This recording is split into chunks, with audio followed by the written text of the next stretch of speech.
ഒരു ദിവസം വെളുപ്പാങ്കാലത്ത് അടിയും മുറ്റടിച്ചുകൊണ്ട് നിൽക്കുമ്പോ പുറകിലൊരു മുരടനൊക്കെ ഞെട്ടിത്തിരിഞ്ഞു നോക്കുമ്പോ വിശുദ്ധൻ അദ്ദേഹം അടിയന്റെ അടുത്ത് നിൽക്കുന്നു. ഒരു വല്ലാത്ത ചിരിയും നോട്ടവും. എന്താ സ്വാമി എന്ന് ചോദിക്കുന്നതിന് മുമ്പ് കൈക്ക് കയറി ഒരു പിടുത്തം. അടിയനാകെ പകച്ചുപോയി. എന്നാലും പറഞ്ഞു, സ്വാമിയുടെ നിലയ്ക്കും വിലയ്ക്കും ഇത് പറ്റിയതല്ല.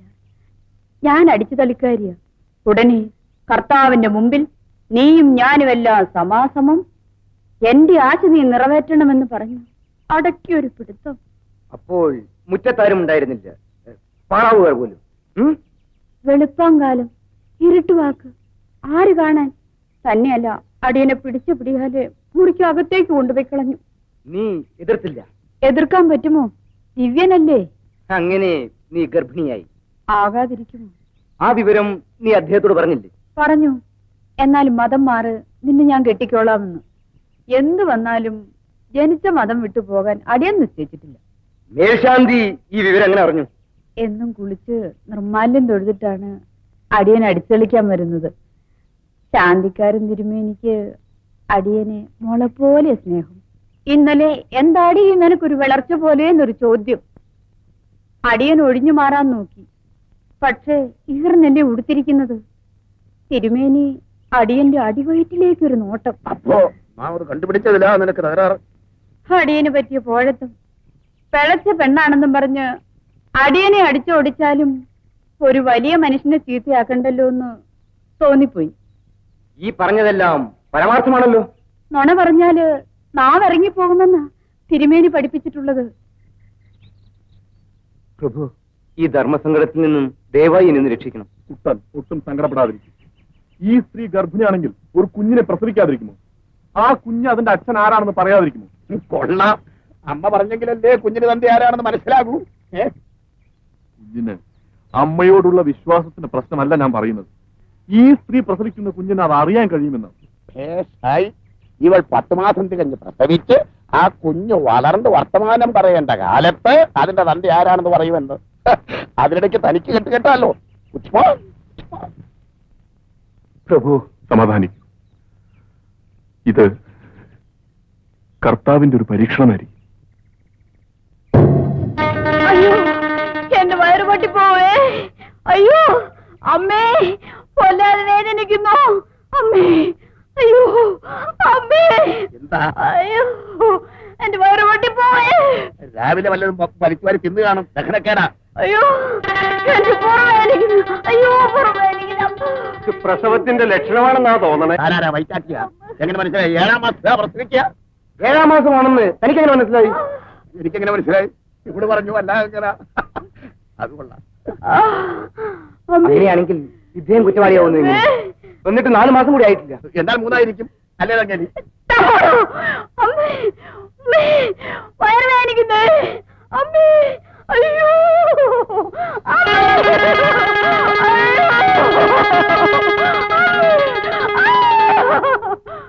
മകളെ,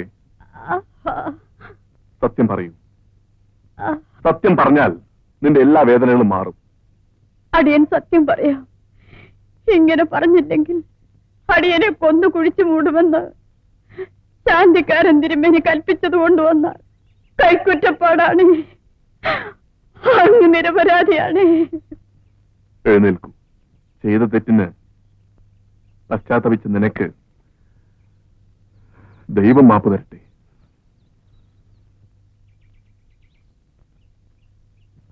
അദ്ദേഹം പറഞ്ഞതെല്ലാം കേട്ടുവല്ലോ. സൂക്ഷിച്ചോ. നിൽക്കവിടെ.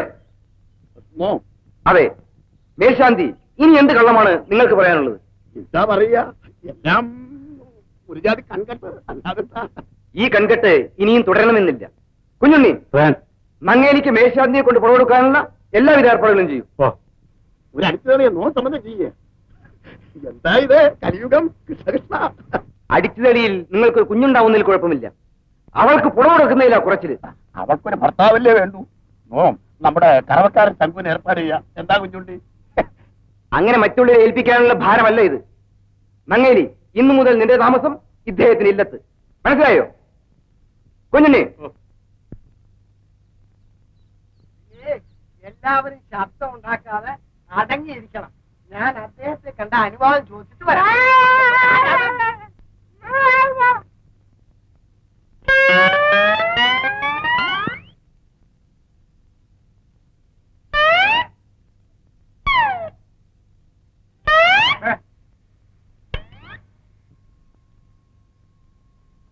ഞാനൊരു ഭക്തനാണ്, വൈദ്യമാണ് എന്റെ തൊഴിൽ. അല്പസ്വല്പം മന്ത്രവാദം അറിയാം. പക്ഷെ എന്ത് ചെയ്യാം, എന്ത് വെയിലത്തും ഒരു കര പറ്റുന്നില്ല. അടിത്തറ ഉറപ്പിക്കാൻ പറ്റണ്ടേ? അവിടെ ഈയിടെ ഒരു മുടന്തനെ നൊടിക്കടയിൽ രോഗം മാറ്റിയെന്ന് കേട്ടു. എന്നെ അവിടുത്തെ ശിഷ്യനാക്കണം. ആ വിദ്യ ഒന്ന് പഠിപ്പിച്ചു തരുന്നു. ഞാൻ വൈദ്യനോ മന്ത്രവാദിയോ ഒന്നുമല്ല. ഒരു വിദ്യയും എനിക്ക് പരിചിതമല്ല. ഇപ്പൊ മനസ്സിലായി. ചാത്തൻ സേവയിൽ ശാസൻ സേവ, ആതുര ശുശ്രൂഷ, ജനസേവ. അയ്യോ അത് തന്നെയല്ല എന്റെ ഉദ്ദേശം. കർത്താവായ ഈശോമിശിഹായുടെ കാൽപ്പാടുകൾ ഞാൻ പിന്തുടരുന്നു.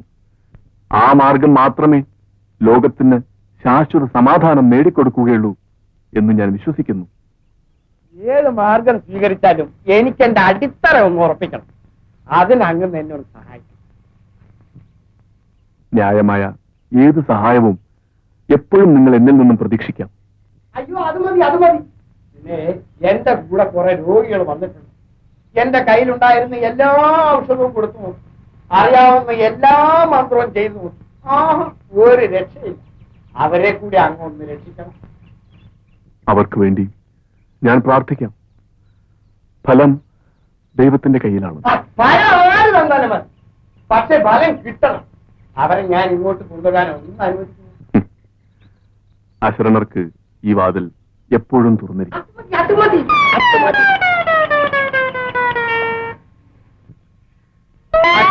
ഒരു രക്ഷയില്ല. അദ്ദേഹം ധ്യാനത്തിലാണ്. പിന്നെ ഞാൻ കാല് കയറി പിടിച്ച് ഒരു വിധത്തിൽ സമ്മതിച്ചിട്ടുണ്ട്. ഞങ്ങൾ തമ്മിൽ അത്രയ്ക്ക് സ്നേഹത്തിലാണെന്ന് വെച്ചോ. പിന്നെ ഒരു കാര്യം പ്രത്യേകം, നമ്മളോട് ഈ കാണിക്കുന്ന സ്നേഹം നമ്മൾ അങ്ങോട്ട് കാണിച്ചില്ലെങ്കിൽ ഇതങ്ങ് പോകും. അതിന് അദ്ദേഹം പ്രതിഫലമൊന്നും വാങ്ങണില്ല എന്നാണല്ലോ പറയണ കേട്ടത്.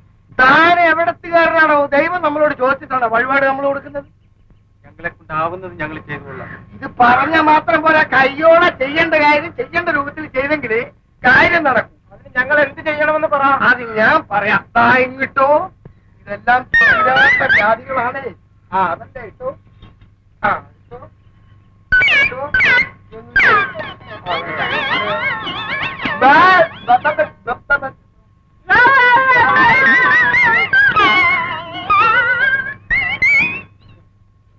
ആരും ബന്ധപ്പെട്ട എന്നെ വെച്ച് അങ്ങോട്ട് വന്നേക്കരുത്. ഓരോരുത്തരായിട്ട് വിളിച്ചു.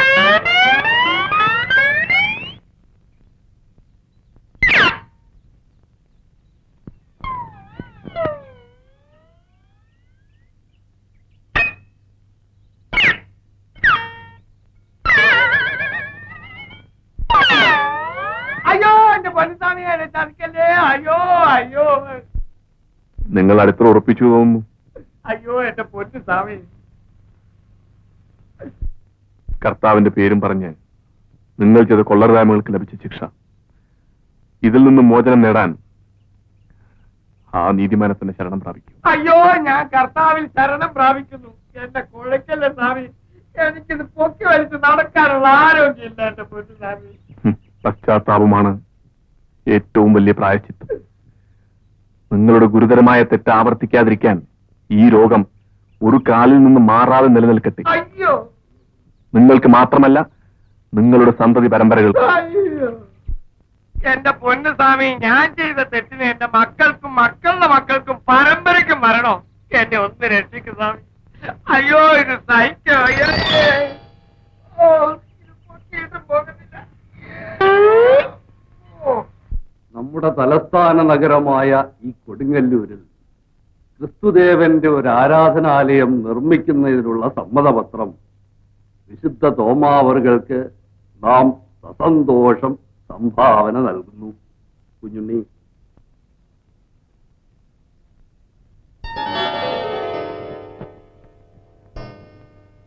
നമ്മൾ ഈ നിർമ്മിക്കുന്ന ദേവാലയത്തിന്റെ എല്ലാ ചുമതലകളും ഞാൻ കുട്ടനെ ഏൽപ്പിക്കുന്നു. രാജവംശത്തിൽ പിറന്ന അങ്ങാകട്ടെ ഇതിന്റെ ആദ്യത്തെ വികാരിയും ഭരണാധികാരിയും. അത് അങ്ങ് തന്നെ ഏറ്റെടുത്ത് നടത്തണമെന്നാണ് എന്റെ അപേക്ഷ. അങ്ങയുടെ ഉപദേശം അനുസരിച്ച് പ്രവർത്തിക്കാൻ മാത്രം എന്നെ അനുവദിച്ചാൽ മതി. ഒരിടത്തും സ്ഥിരമായി താമസിക്കാൻ എനിക്ക് സമയമില്ല. ഞാനിനി എന്റെ അടുത്ത പ്രവർത്തന കേന്ദ്രത്തിലേക്ക് പോവുകയാണ്.